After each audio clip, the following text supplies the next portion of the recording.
Okay, today we're gonna go and have a little bit instructional video about setting up a chalk and nymphing system.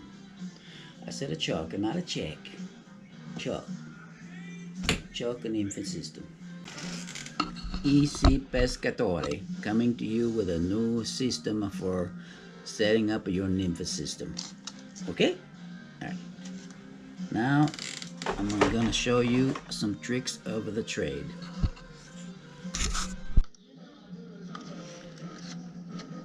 I like to use Maxima leader material.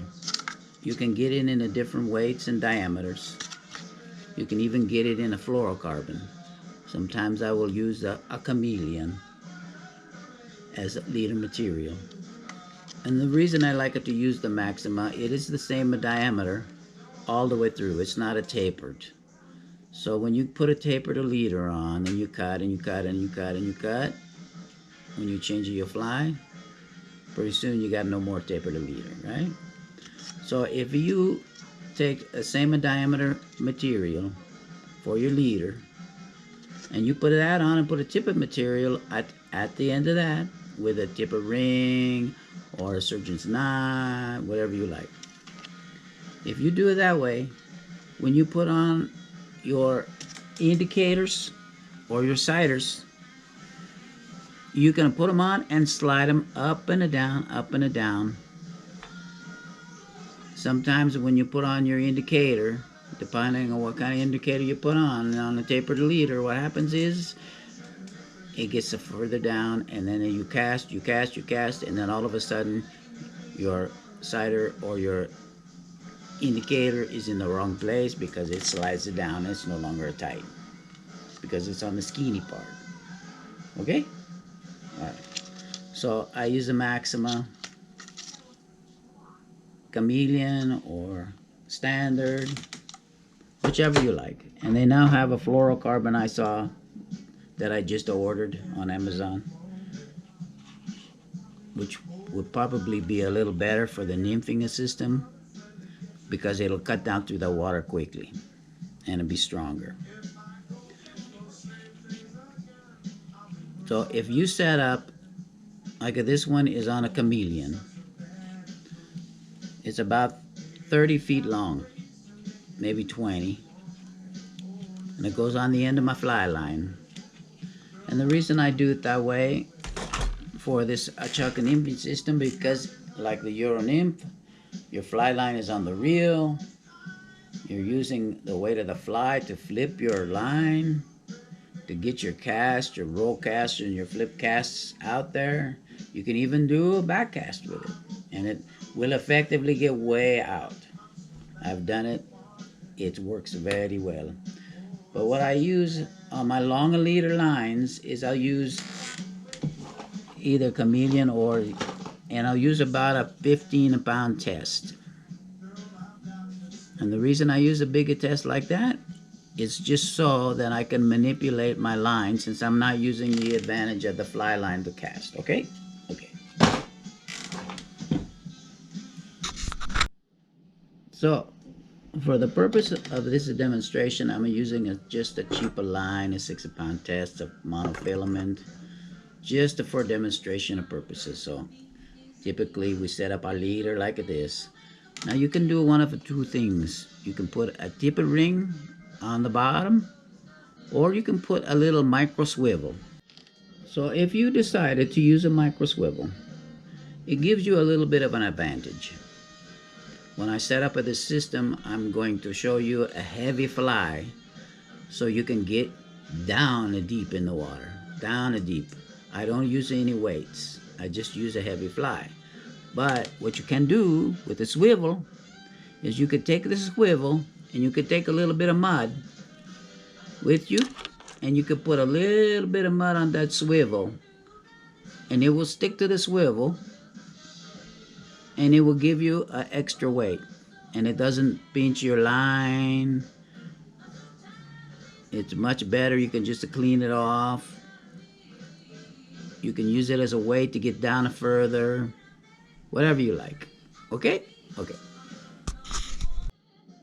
So After you put your micro swivel on, or your tip of the ring, or whatever you like, okay, you go and you pick up a bag of these, very, very cheap. Don't cost hardly anything at all.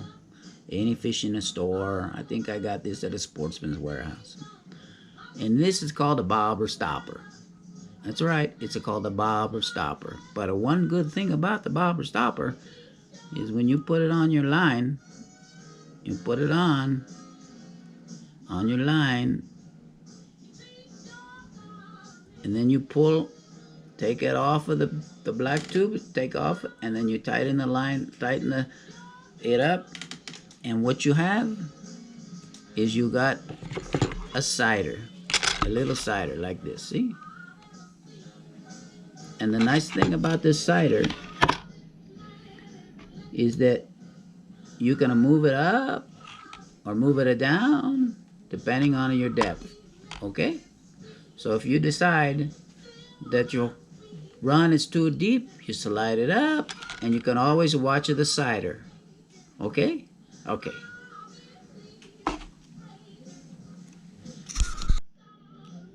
Sometimes your cider can get a little loose, and all you do to tighten it up is pull on the two lines.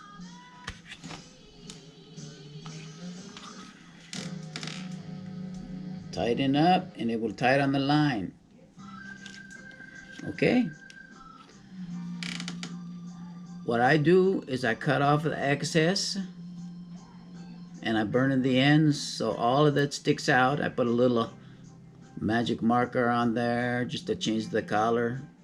Whatever is visible to you, whatever you can see or you can't see, make it visible to you.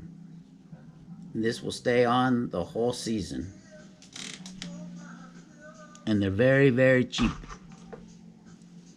Okay, now I take my tip of material. It depends on the clarity of the water. If you know that your water is still a little bit off of color, I would use like a 4X, a fluorocarbon, okay? Always use a fluorocarbon. Put it on it, either the tip of ring or the little micro spool, whatever you use, okay? So we got it on like that. We go ahead and we cut off of the tag ends, and then we use about maybe 3, maybe 2, maybe 24 inches of a tip of material. Okay, 4X or 5X, whatever.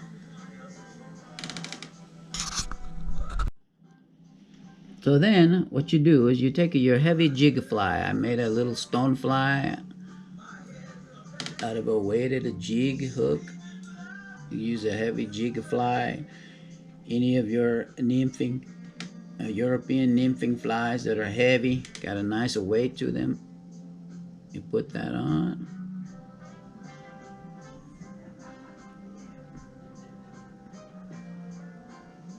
Okay, we'll use a little clinch knot here. You can use a clinch knot, a modified clinch knot.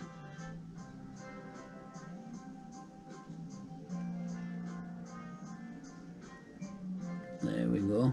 Okay, little clinch knot. And cut your little tag end off there. Okay, so now we got the leader. We got either the tip of the ring or the swivel, the micro swivel. And then we got about 2 feet down, we got a nice heavy fly. Okay? All right. Now this is typically a 2-fly or 3-fly system.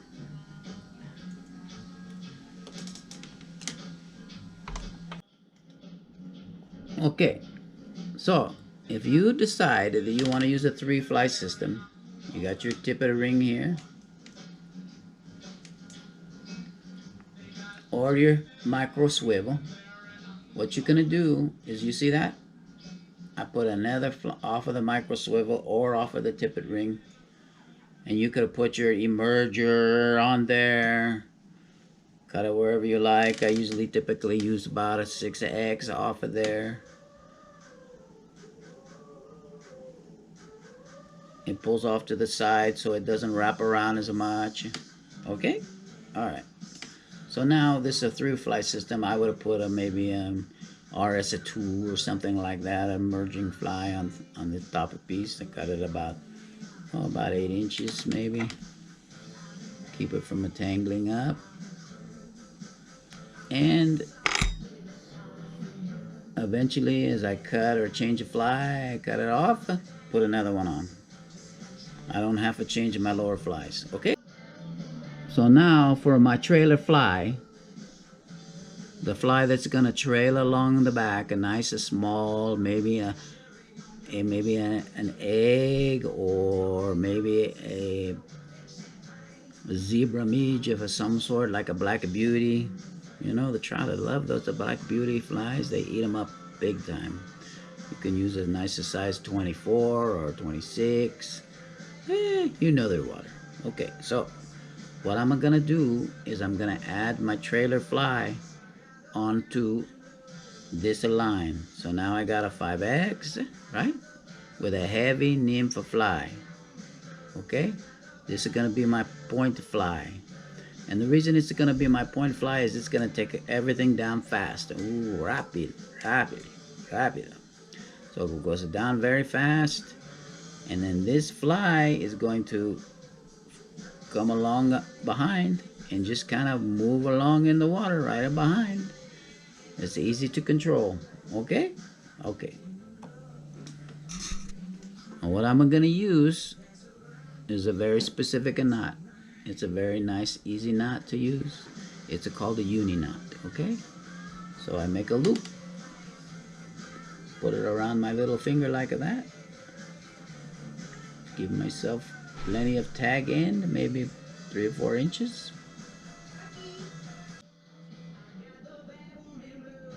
So I make a nice big loop like that.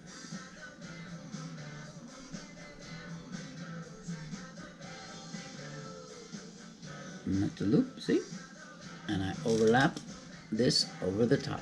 And so what I'm gonna do is I'm gonna wrap this around 4 times. Both, you wrap it around both lines.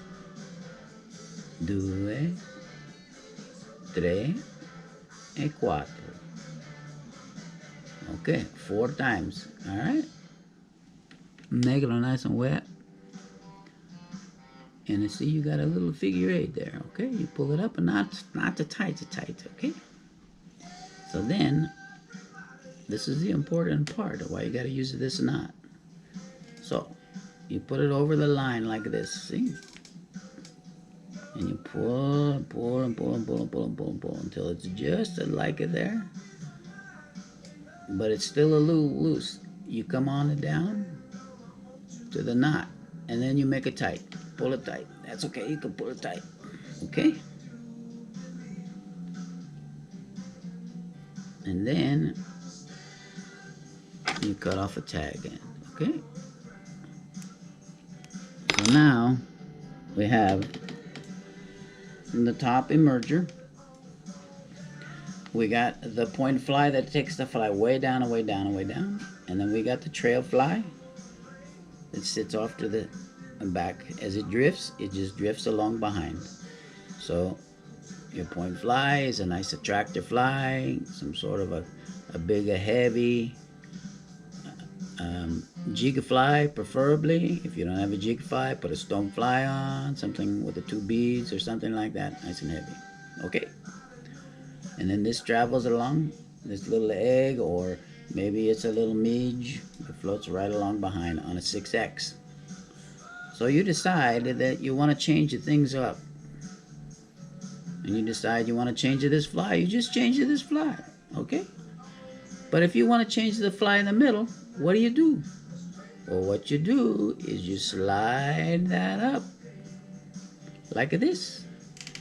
And then you change your middle fly, boom, to whatever you like. You change it for an attractor. Maybe you put on a heavy egg, you know. You can make a jig fly egg, make a heavy one. And then you got this moved out. You've changed your fly. Then you just pull it back down. it don't go nowhere. It just stay right there. It don't go. It don't pull off. You catch a fish, it don't pull off. You catch a this, you catch a that. You catch a stump, maybe it might have break, but if you can get it off, you can get it off. And that way you stay down towards the bottom where the fish are. You can change your middle fly, you can change your top fly, you can change your bottom fly. You don't have to change everything when you do it. Okay? That is the system. The chalk nymphing system. Remember, the uni knot, 4 wraps, mucho, hey, that's the wrong language. Multi importante. Multi importante. Okay, ciao.